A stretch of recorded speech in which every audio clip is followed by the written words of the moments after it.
오늘 읽은 이 말씀에 보면 예수님께서 십자가에 달려 죽으시게 됐죠. 그리고 3일 만에 부활하셨습니다. 이때 예수님의 부활을 모르고 있던 막달라 마리아가 예수님께서 묻힌 이 무덤을 다시 찾게 되죠.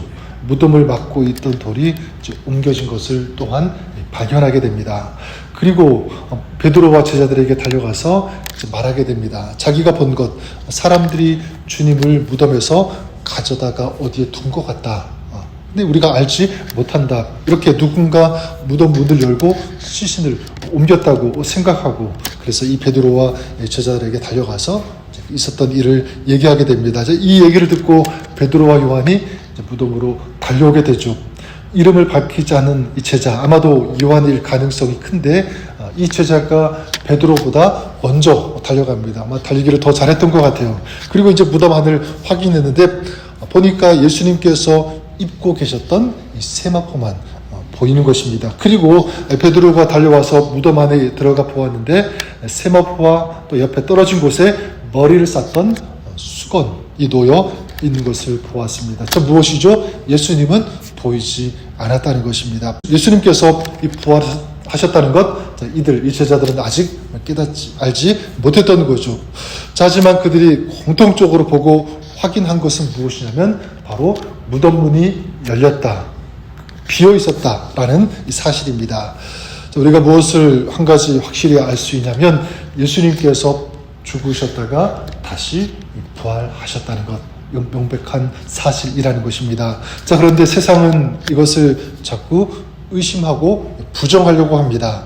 예수님의 부활을 인정하지 않는 거죠. 그래서 어떤 사람들은 부활은 만들어낸 이야기다 이렇게 주장하기도 하고, 막달라 마리아가 너무 신경이 과민해서 헛것을 보았다 이렇게 얘기하는 사람들도 있고, 또 어떤 사람들은 제자들이 서로 짜고 입을 맞춘 것이다, 예수님의 부활을 조작하는 것이다, 이런 식으로 얘기하기도 합니다. 하지만 분명한 사실, 이 고린도전서 15장에 보면 예수님의 부활을 목격한 사람들이 500명 된다고 그렇게 분명하게 말씀하고 있습니다. 여러분, 500명이 어떻게 동시에 헛것을 볼 수 있을까? 도저히 그럴 수가 없습니다. 또 500명이 동시에 신경과민에 걸릴 수 있는가? 그것도 불가능하죠. 그리고 그 이후에 제자들, 또 수많은 그리스도인들을 보면 어떻게 헛것을 본 것을 근거로 자기 목숨까지 미련 없이 바칠 수가 있는가?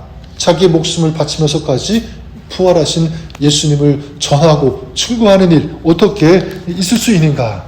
예수님의 부활이 조작되었고 많은 사람, 또 많은 제자들 중에 한 사람이 양심 고백을 했다면 기독교는 사실 완전히 붕괴되고 남아있지 않았어야 합니다. 하지만 여러분, 우리 기독교는 죽은 사람을 믿는 종교가 아니라는 것 우리가 알 수가 있습니다. 우리의 신앙은 우리를 위해 죽으셨다가 그 죽음을 이기시고 부활하신 주님을 믿는 이것이 우리의 신앙인 줄 믿습니다. 그러니까 기독교는 세상의 종교 중에 하나가 절대로 아닙니다. 기독교는 종교가 아니라 복음이다 말씀드리고 싶어요. 저는 저와 여러분들, 우리가 그냥 종교 생활을 하는 것이 아니라 우리를 위해 죽으시고 다시 부활하신 그 주님을 믿는 그런 신앙, 그런 삶을 살아가시는 저와 여러분, 우리가 될 수 있기를 주님의 이름으로 간절히 축원합니다. 그렇기 때문에 우리는 오늘 누구를 만날 수 있습니까? 주님을 만날 수 있다. 왜? 주님께서 살아 계시기 때문에. 그래 여러분, 주님을 만나고 주님과 동행할 때 여러분, 이 죄와 이 사망의 권세는 우리를 이기지 못하는 줄 믿습니다. 왜냐하면 이 사망의 권세, 이 죽음의 권세를 이기신 주님께서 우리의 삶에 주가 되어 주시기 때문에, 주인, 우리의 삶을 다스리시고 통치하시는 분이 우리 주님이시기 때문에 그렇습니다. 여러분, 예수님께서 부활하신 것을 믿으십니까? 부활하셔서 지금도 우리와 함께 하시고 역사하시는 그 주님을 신뢰하십니까? 여러분들이 부활의 주님, 오늘도 우리와 함께 하시는 그 주님을 믿고 신뢰하시는 그런 여러분, 우리의 삶이 될 수 있기를 바랍니다.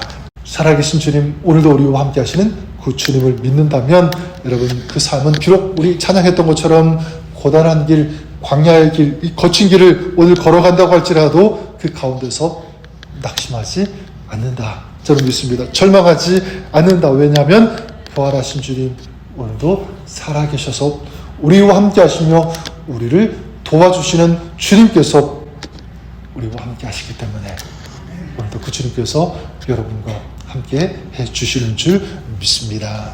저는 바라는 것은 우리가 오늘 그 부활의 주님을 그렇기 때문에 만나기를 사모했으면 좋을 것 같아요. 마리아가 그랬던 것처럼 예수님께서 부활하신 후 예수님의 무덤을 가장 먼저 찾아간 사람, 비록 아직 예수님께서 부활하셨다는 그 소식, 그건 아직 깨닫지 못하고 알지는 못했지만 어쨌든 예수님의 무덤을, 비어있는 그 무덤을 가장 먼저 찾아간 사람, 바로 마리아였습니다. 사실 이 예수님의 무덤을 가장 먼저 찾아가야 할 사람은 마리아가 아니라 예수님의 제자들이어야 했습니다. 자, 그런데 마리아는 안식 후 첫날 가장 먼저 예수님의 무덤에 달려갔고요. 그리고 제자들이 집으로 돌아갔을 때도 떠나지 않고 그 무덤에 남아 있었습니다. 여러분, 어떤 차이냐면 바로 주님을 사랑하는 열심이 마리아 안에 있었다는 것을 알 수가 있습니다. 그래서 1절을 다시 보시면 마리아는 안식 후 첫날 아침 일찍 무덤으로 출발했다, 이렇게 말씀하고 있습니다. 그만큼 서둘러 간 거예요. 예수님께서 부활하신 것은 몰랐지만 그래도 예수님을 만나고 그 시신의 향품을 발라드리겠다라고 하는 그 열심으로 달려갔다라는 것을 알 수가 있습니다. 저는 이 마리아의 이 주님을 향한 열심, 또 주님을 향한 이 사랑, 이것이 오늘 우리의 열심, 또 우리의 사랑이 될 수 있기를 바랍니다. 그래서 우리가 예배를 드릴 때도 마찬가지요. 우리가 정말 주님 만나고 싶습니다. 그 마음, 그 간절함, 그리고 그 열심, 이것이 우리 안에 있었으면 좋겠고, 찬양할 때, 기도할 때, 또 우리가 살아가는 모든 순간 죽으셨다가 부활하신 그 주님을 만나기를 사모하는 이 열심이 우리의 열심이 될 수 있기를 주님의 이름으로 간절히 축원합니다.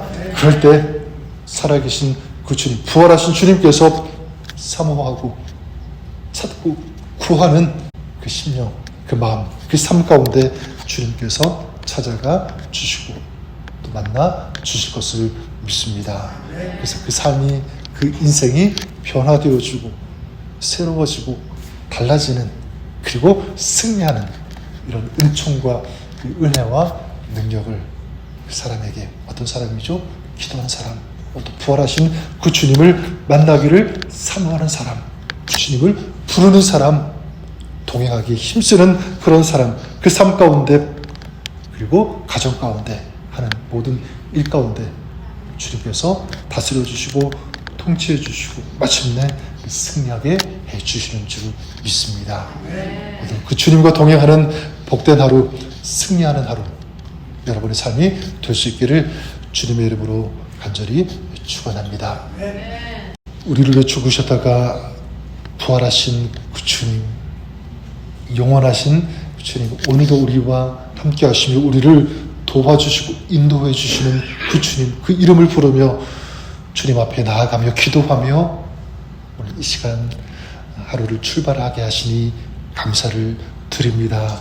오늘도 주님을 사모하며 동행하심을 구하며 나가는 저들의 모든 삶 가운데 이제 주님께서 다스려 주시고 우리 삶을 인도하여 주시옵소서. 모든 마음의 근심과 걱정, 이 두려움들은 사라지게 하시고 이제 주님께 주시는 기쁨과 능력과 소망과 감사가 넘치는 승리하는 저희들의 가정과 사역 될 수 있도록 오늘도 주님께서 역사하여 주시옵소서. 은혜 베풀어 주옵소서. 예수님의 이름으로 기도드립니다. 아멘.